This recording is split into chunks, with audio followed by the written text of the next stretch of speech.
guys remember that show, Thrill Seekers? Probably not, it's an old show. Well, we're Thrill Seekers today. We literally just pulled this 6-liter early model JK build right out of the shop and onto the freeway. We're heading to Utah. We're going from Las Vegas to northern Utah, and literally this Jeep has just got gas and hit the road.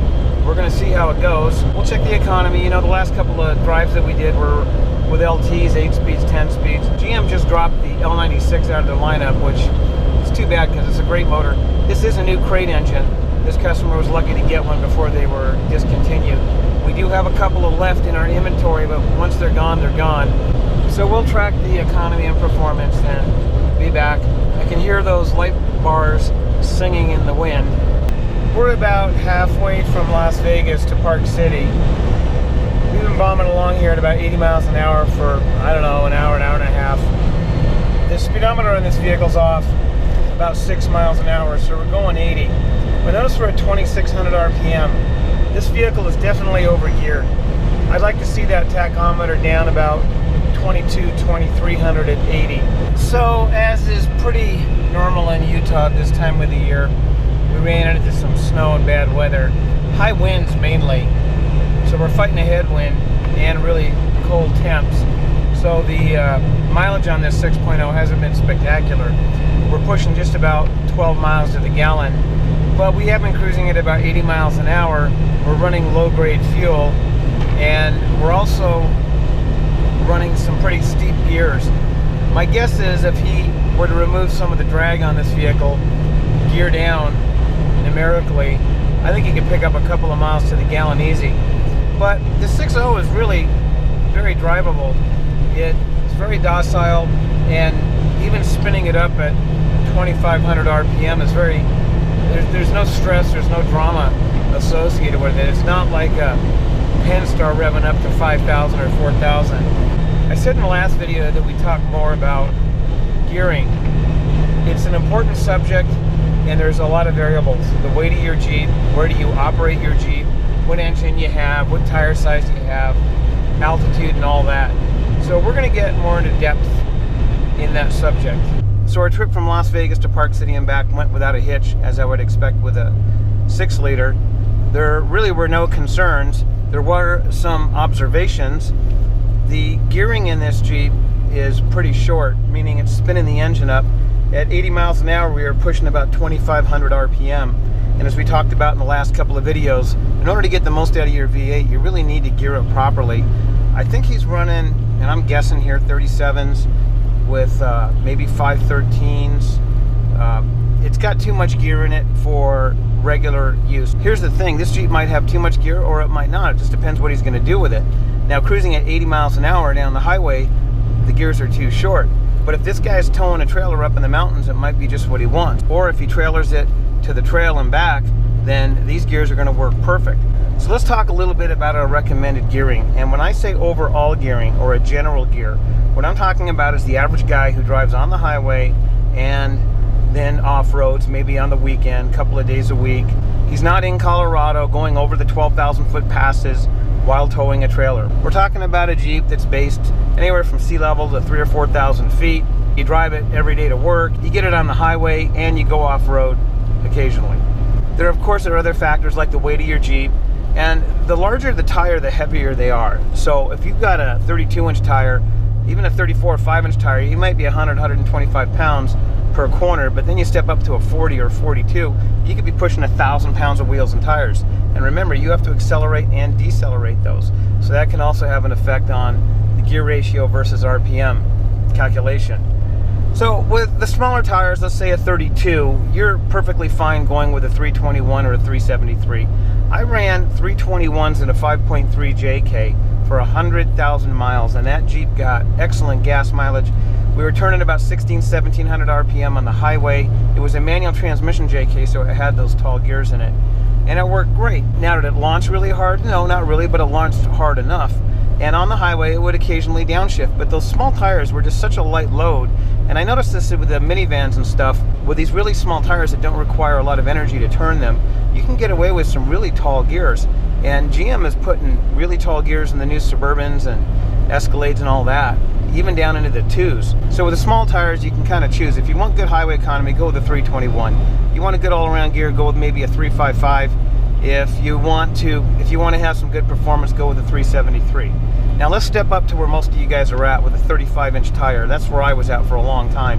410s work great, off-road and on-road.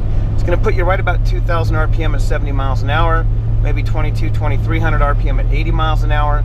It's very comfortable at those speeds, yet it still has really good performance on the bottom end. We step up to a 37. My preferred gear is a 456. You want to tow, you're high altitude, your JK is excessively heavy, go to a 488.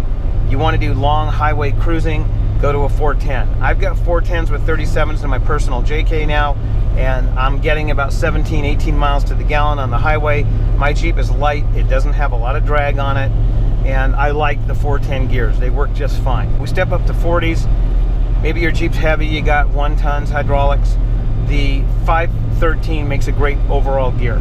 Now remember, there's always qualifiers. If you got 40s on your Jeep and you're going to be doing mostly wheeling, then the 538s work just fine. I got a lot of guys with 40s and 538s. They like that bottom end power, they like the extra torque off-road, and it's still going to be pretty comfortable on the highway.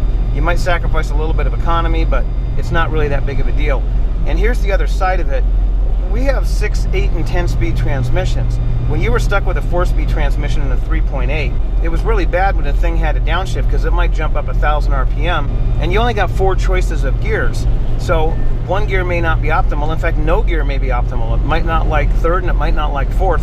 It might want to be somewhere in between.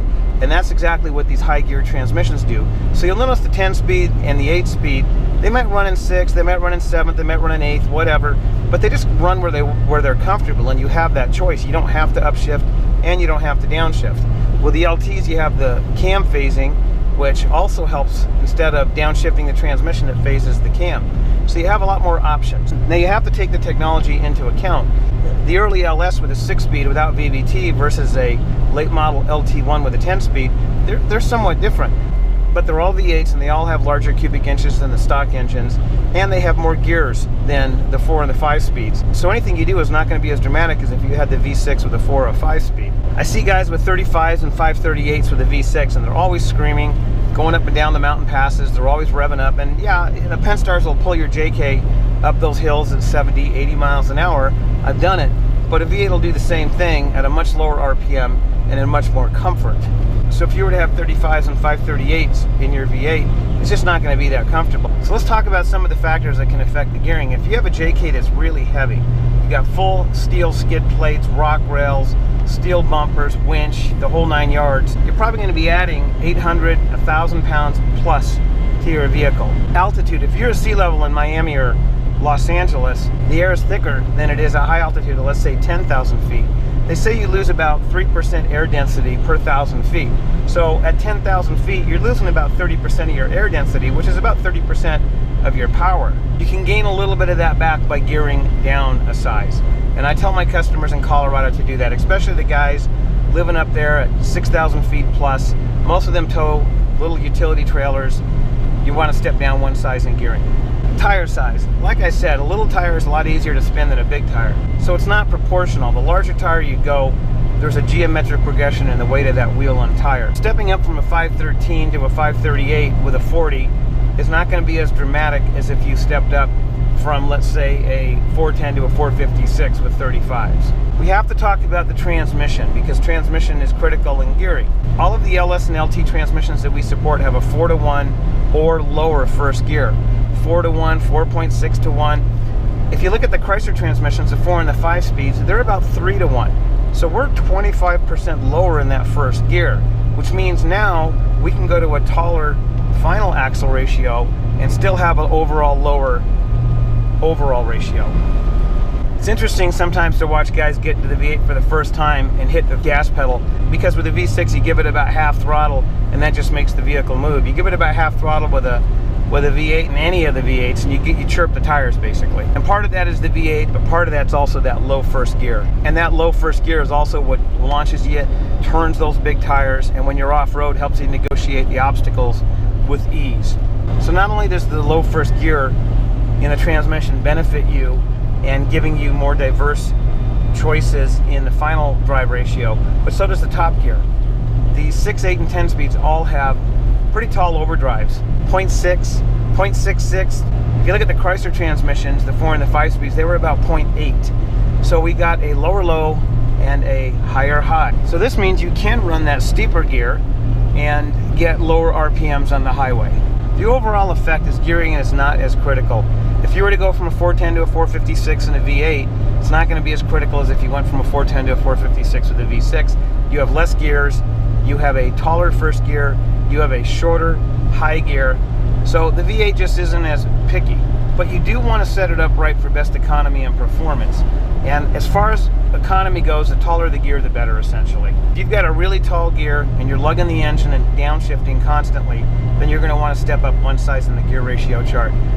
On the other hand, if you never downshift on the highway, you're doing a lot of highway driving, you might want to go one size taller. But you have our general recommendations for the gear ratios that we find work the best. I will say that the LTs have kind of shifted the table a bit. Having the high compression, direct injection, making them more diesel-like means that they do lend themselves better to the numerically lower ratios. Like I said, Chevrolet is running really tall gears in their production vehicles, and the LTs really like to be loaded down. You have to load an LT down to get the best drivability out of it. If you have a really short gear in an LT, it's like a go-kart, and the transmission is just what. You want to load it down and use the long legs of that engine to move your vehicle rather than just spin up. So we're going to hit the trail with this 6-liter JK, and we're going to be back with some exciting stuff.